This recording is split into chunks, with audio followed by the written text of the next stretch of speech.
The global probiotic market was estimated to be worth nearly $80 billion in 2025. And that includes food products, beverages, and probiotic supplements. With so many choices out there, how do you know what's best? Well, today we're going to find out. I'm Norma Flood, and I'm an integrative and functional nutritionist. Welcome to Go With Your Gut.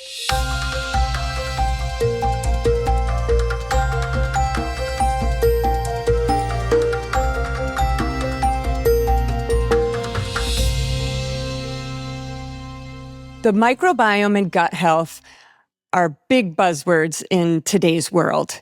And it is no wonder that probiotic products and supplements have become very popular and have become big business. I mean, when you think about the benefits of the microbiome, how I talked about this before, how it benefits our immunity, it acts as a second brain, it affects metabolism, and so much more. We could go on and on. So these probiotics have become very marketable as what people hope for, a quick fix to their health.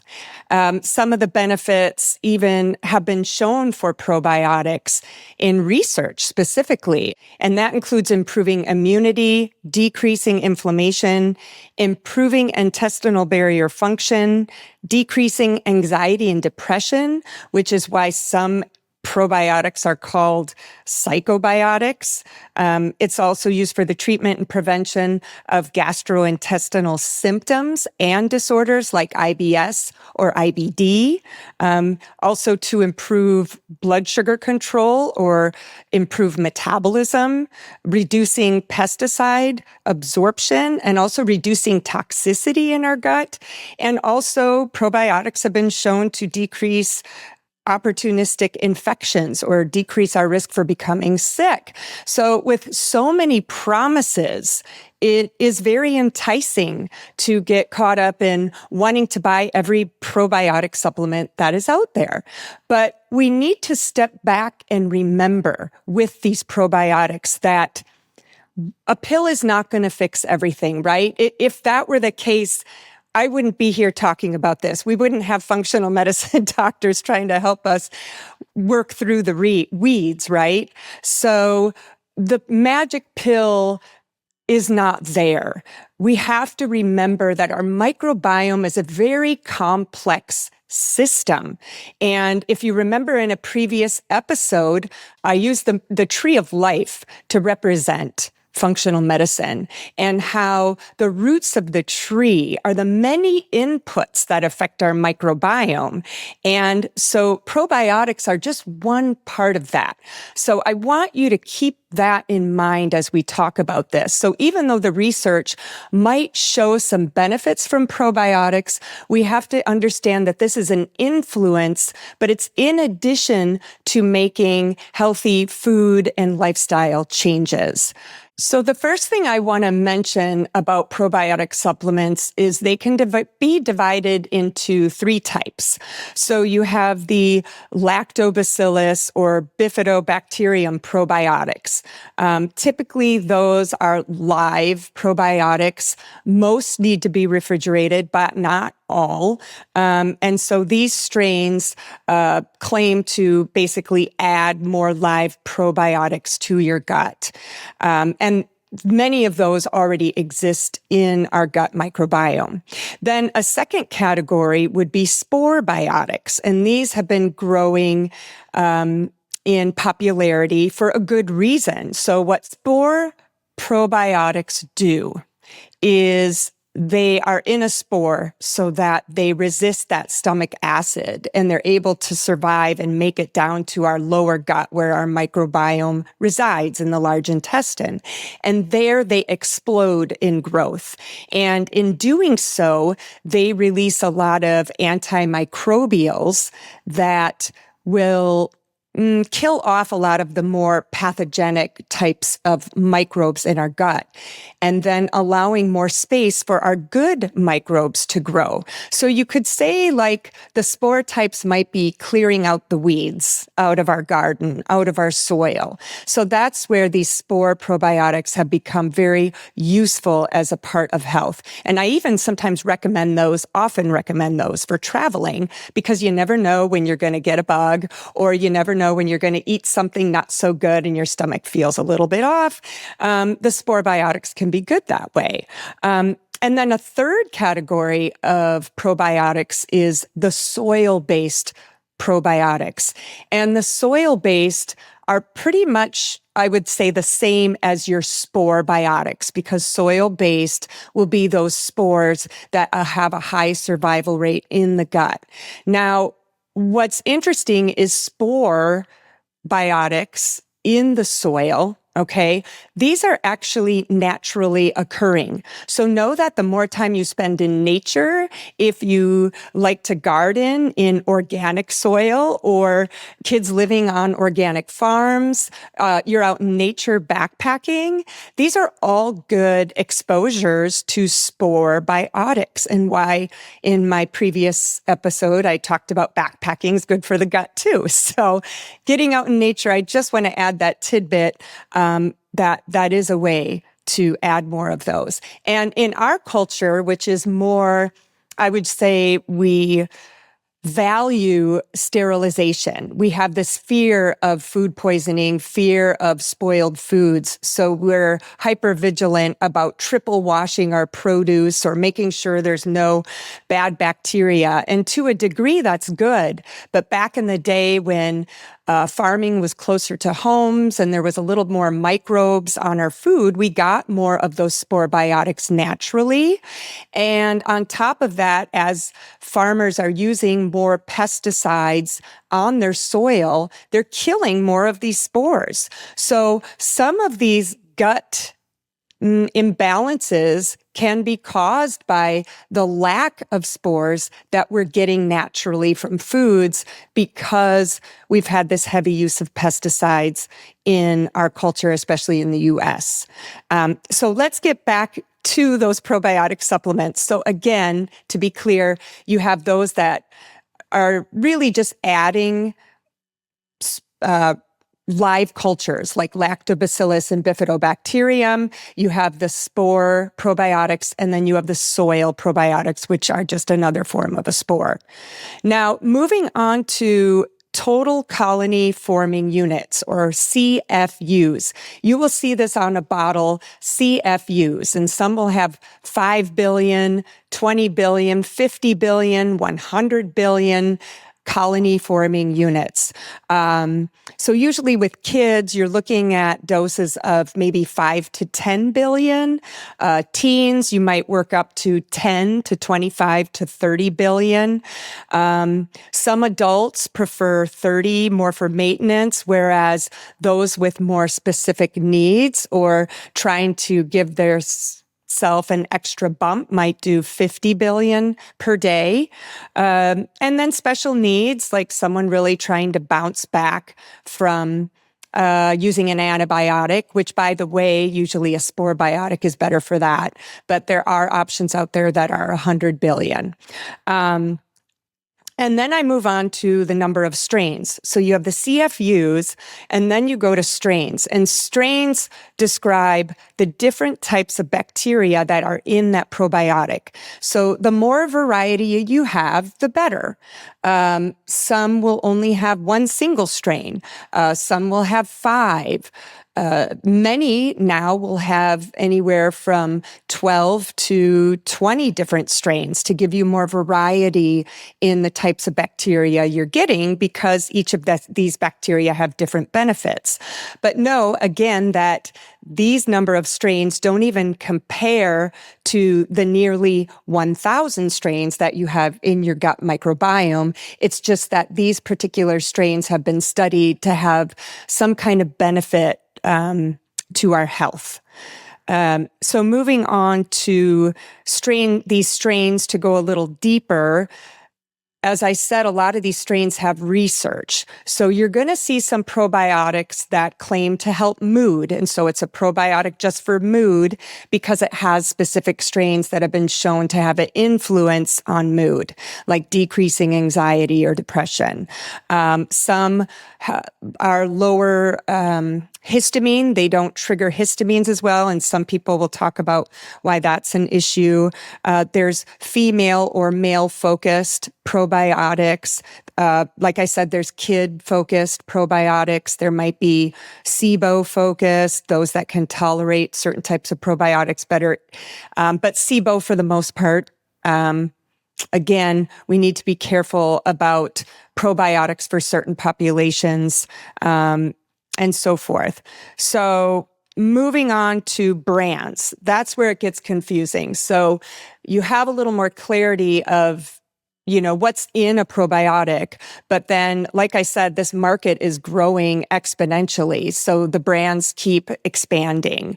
I don't like to favor one particular brand per se, but I could tell you that popular over-the-counter in health food stores might be Jarrow, Jarrow. Garden of Life is popular. I also have my own favorite professional grade probiotics like Claire Labs. But again, there's so many out there. I can't even name them all. I think a favorite spore-biotic is Microbiome Labs.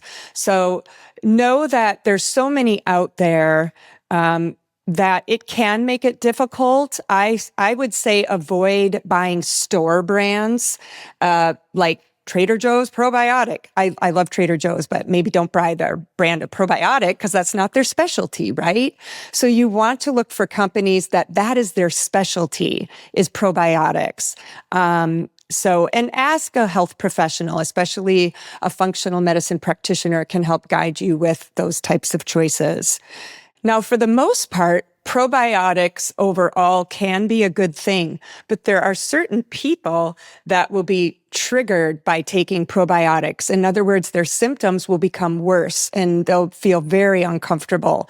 And those with SIBO, which is small intestinal bacterial overgrowth, those that have too much bacteria in the wrong place, when they add probiotics, when they add live probiotics, those can be very disruptive and feel very uncomfortable. Same with those that don't tolerate histamines, and they need to follow a low histamine diet.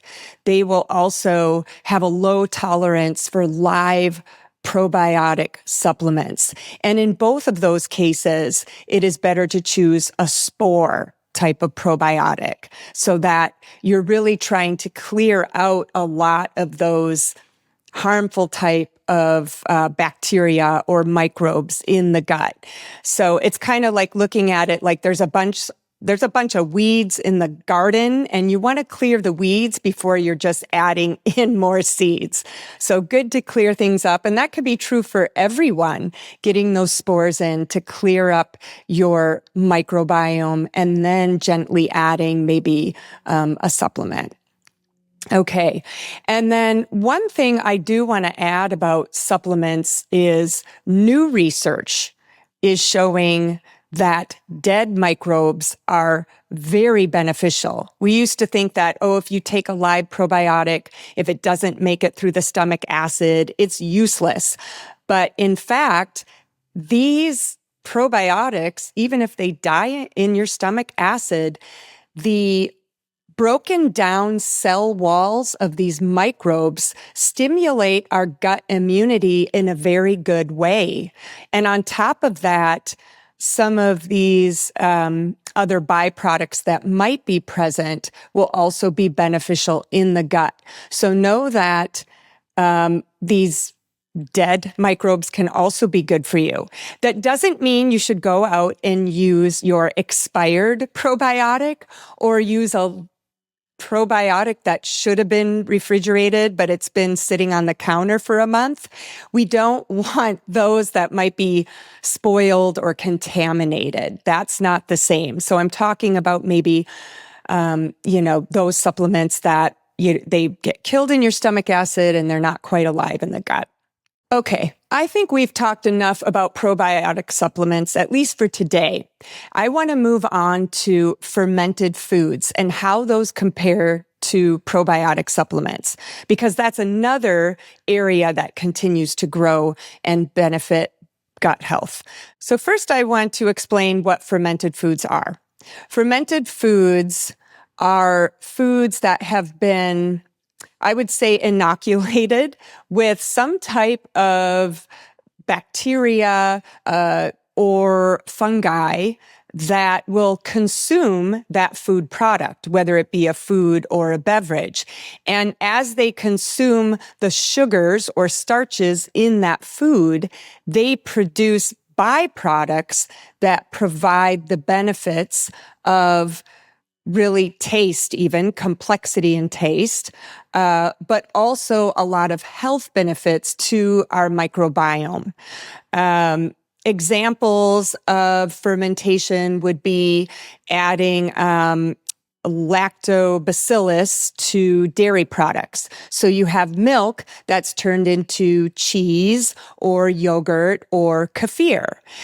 You might also have adding different bacteria to a tea to make kombucha tea. There's also sauerkraut, which is essentially fermented cabbage. Also tempeh, miso, natto. These are fermented forms of soy. And then also sourdough bread, which is, they use both a bacteria and a yeast to ferment the bread. And finally, there's beer and wine, which is fermented to produce alcohol, which in those cases, we're not going to get similar benefits because alcohol does not have a positive effect on our gut microbiome. So the original purpose of fermentation was actually to preserve foods. In the past, there was a lack of refrigeration, so fermentation served a purpose, and little did they know they were getting these extra benefits. And so with the introduction of refrigeration, we've lost the appreciation for including fermented foods in our diet every day. And the reason these fermented foods have been beneficial to health is it's not just that they're digesting the food for us and making that food more digestible, especially when you look at gluten or dairy, which are tougher proteins to digest on their own. When you ferment that food, it's easier to digest because it's broken down some of that casein, some of that lactose, and also that gluten that's in breads. So that is just one benefit, but there's also byproducts of these bacteria and fungi. So they're releasing vitamins, minerals, biologically active peptides with enzymes. All of these have health benefits to our gut.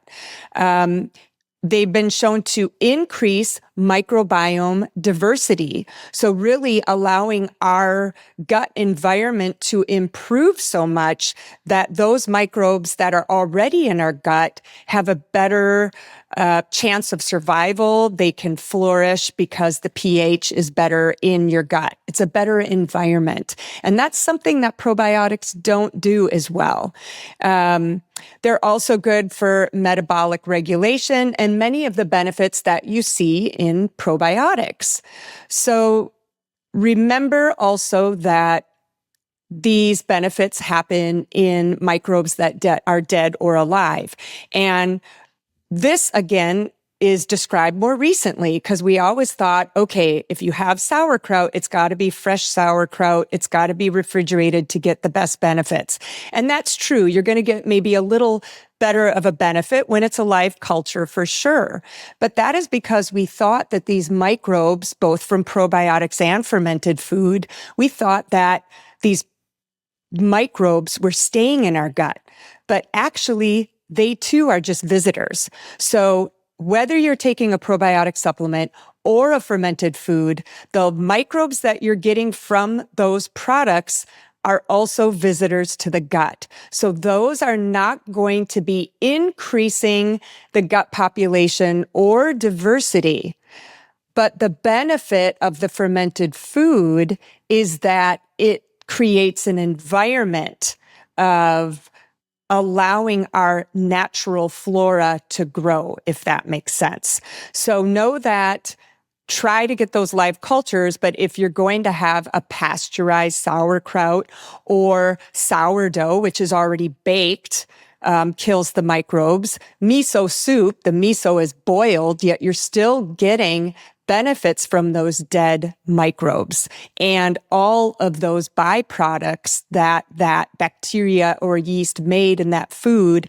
Those are also going to be good for your gut.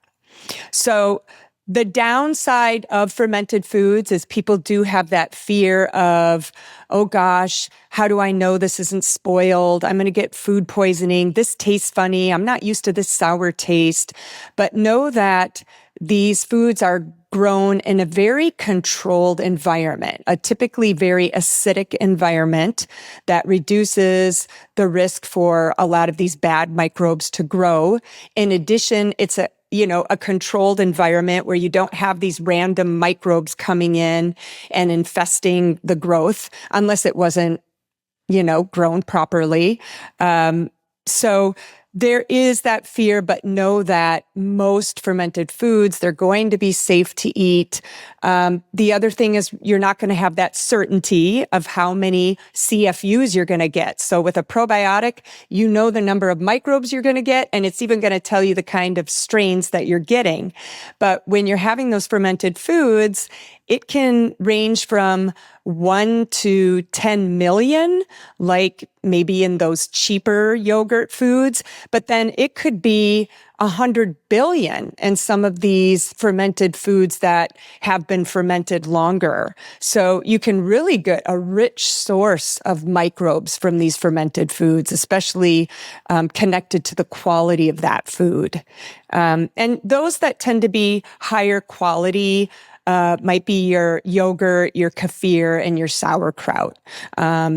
Typically, you're not going to get as much in your kombucha teas. You're going to get a lot in those fermented soy products, make them organic.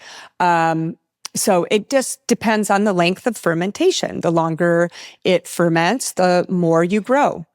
One other issue with fermented foods is there's not as much research.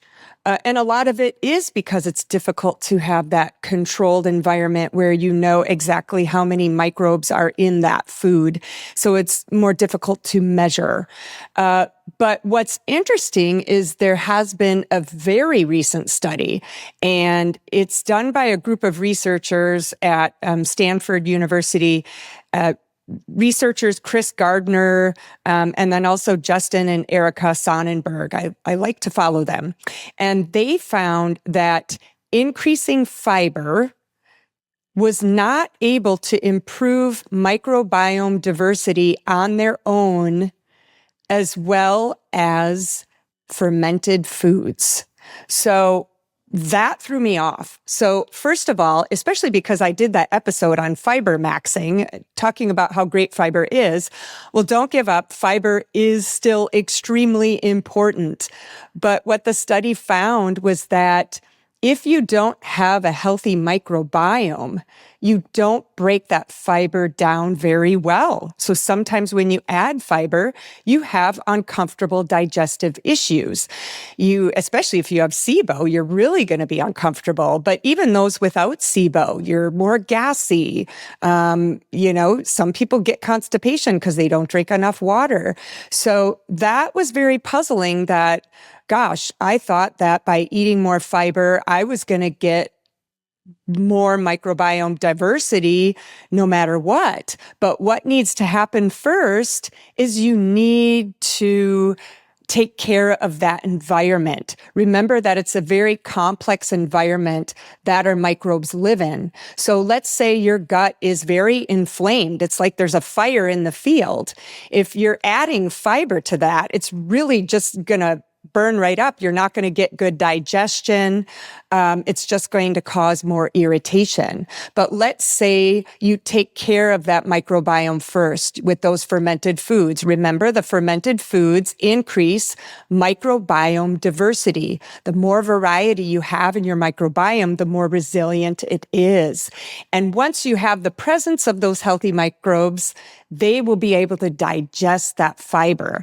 And that's when adding that fiber will become beneficial and will support that continuation of a healthy microbiome. So really thought that study was interesting, that you're not going to increase microbiome population or diversity through adding probiotics or fermented foods alone.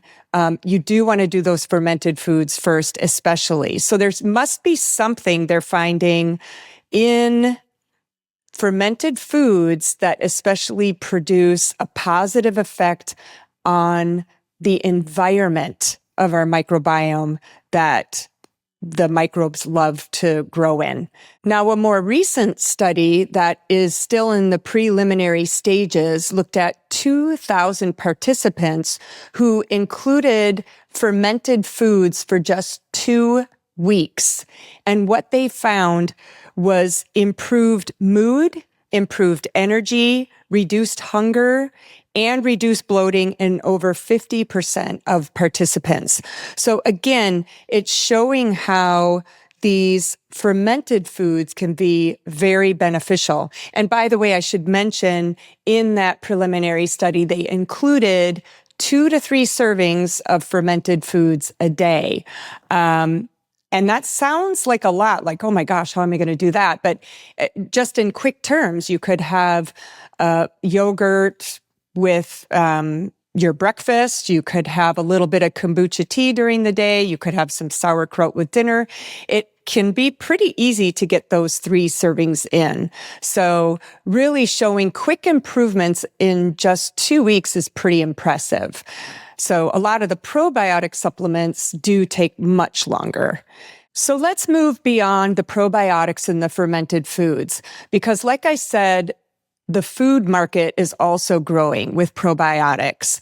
And this includes a lot of superfoods that claim to have these great benefits because they have added probiotics, or even some that have added prebiotics. And I should clarify what that is. A prebiotic is anything that feeds the microbes that are already in your gut. So fiber would be a great prebiotic.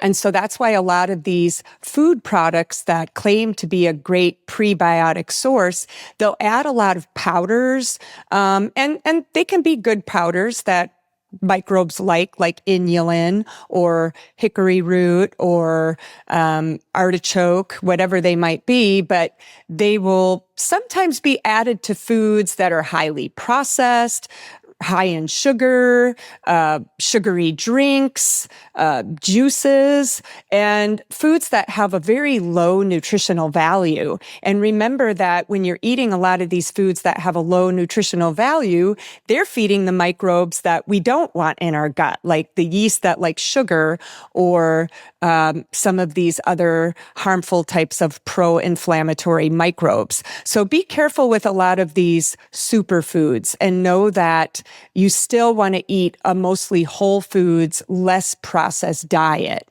Some of the popular drinks, for example, I've seen like Olipop and Poppy.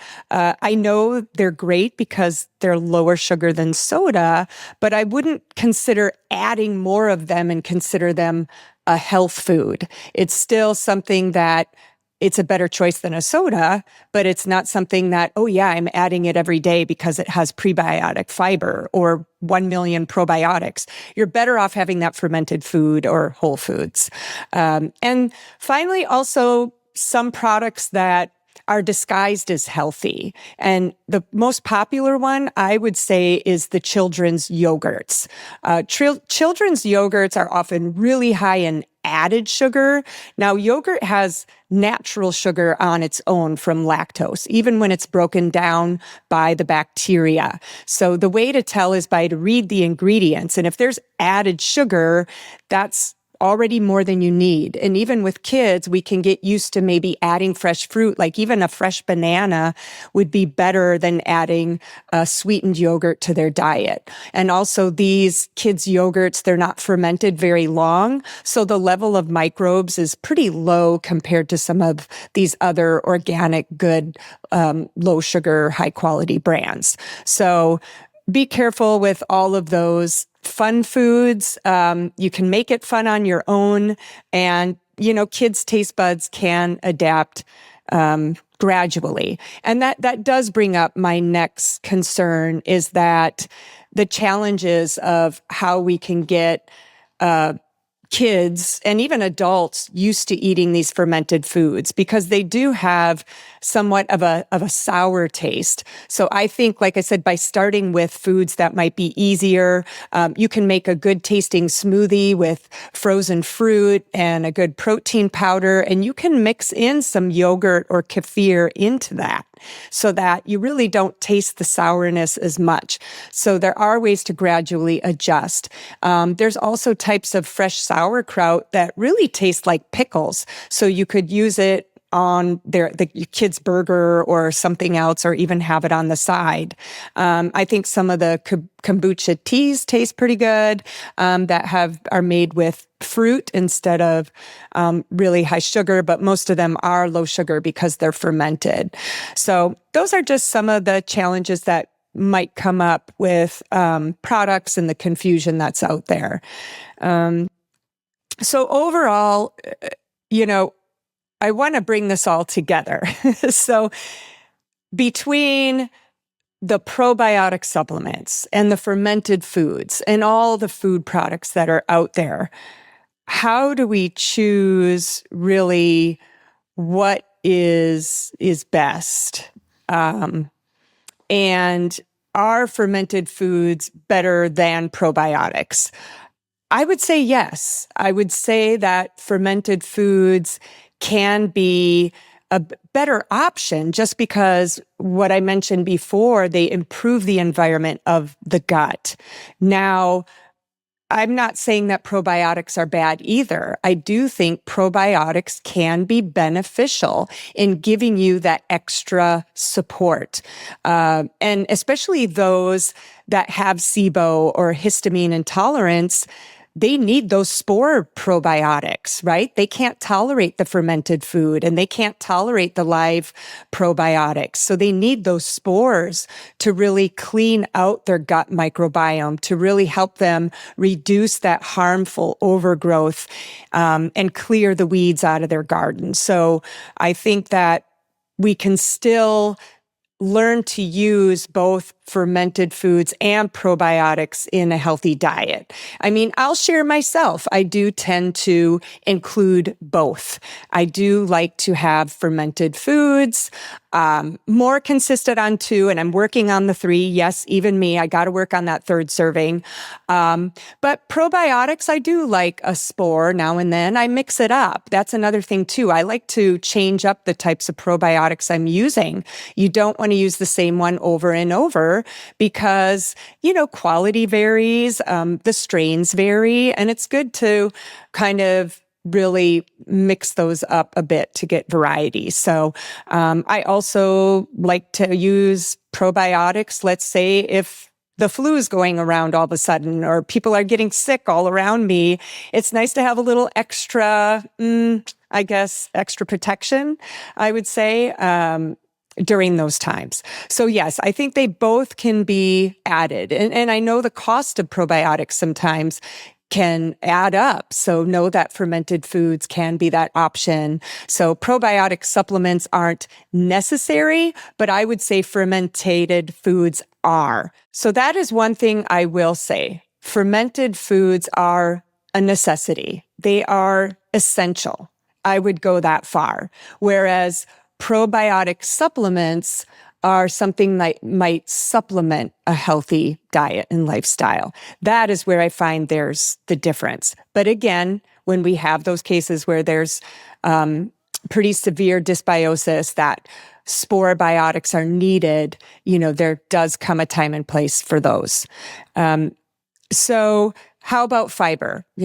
Definitely you still need fiber, but make sure that you have that healthy microbiome that can digest those fibers that you consume.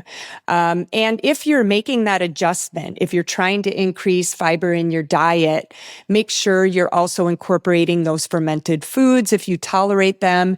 And you can also include digestive enzymes. So betaine HCl is something that helps us break down protein, but then you also have these other digestive enzymes that are like lactase, amylase, and all these other enzymes that break down carbohydrate or fibers in the food. Because when we don't have enough microbes, sometimes we need a little extra help. And as we get older, we don't produce as many digestive enzymes. So sometimes we need that extra support no matter what. So those would just be what I call my 2 cents on incorporating fiber in those fermented foods. So wrapping up, I just want to give you a reminder of what those fermented foods are that are so great to include in your everyday diet. And, the dairy products are definitely a good source because we digest dairy better if it's fermented versus whole milks. So the yogurt, the kefir, cheese even.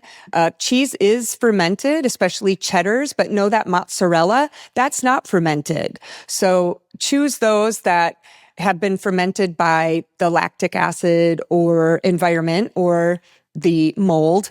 Those will introduce more fermented varieties into your diet.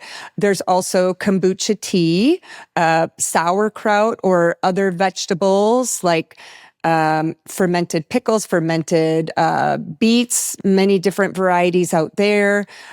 Fermented soy would be tempeh, miso, natto, sourdough bread, even though that is a cooked option that won't have live cultures. At least if you're including gluten, it's a better way to consume gluten because it's broken down more and has more complexity. Good vitamins that have been added to the bread through fermentation. So, and then also finding ways that you can add it in easily. Make it easy for yourself. You can even make a smoothie that has a little bit of yogurt and kefir. So you get a variety of 2 different products and different microbes. And then another thing that I do is miso. I always have a miso paste in my refrigerator, and I use it like bouillon to flavor different foods. So it has that salty flavor. So if I stir fry vegetables, put a little miso in there. You can even put it in hot water and drink it like a cup of broth to get those extra microbes. So easy way to incorporate that into even kids' diets as well. And what's really great is there's been a trend to make your own fermented foods. I know I've given it a try to make my own kombucha tea, and it was easier than I thought. I'll admit that once I went on vacation and it kind of got a little off, I let that go for a while, but I do think it is something I want to revisit. It can be fun, and I think it also makes it fun for kids. I know when I was making kombucha tea, they became more interested in drinking it. There's also yogurts that you can make. You can even inoculate a choice probiotic. So you can buy these yogurt makers on Amazon even and choose specific probiotic supplements that you want to open and pour into milk and then make that into your own yogurt with certain microbes that interest you. So it can be very interesting and fun, and can be a safe experiment for the family. So I feel another episode coming up there. Real quick, I want to come back to fermented options that are out there. And I should know this because I can't eat dairy, so I can't have the typical yogurt, kefir, or cheese. So what about me? What about those that can't have dairy? Well, what's great is there are other products out there. There's cashew yogurt, cashew kefir. There's also coconut-based yogurts, kefirs. So know that those are options as well that can be incorporated into your daily plan. So I'd love to hear how you and your family might be adding fermented foods in already, and whether you're already experimenting with making your own at home. Please share them in the comments below. And if you're only listening, head on over to my YouTube page and leave a comment there. So until next time, let's keep this conversation going and be well.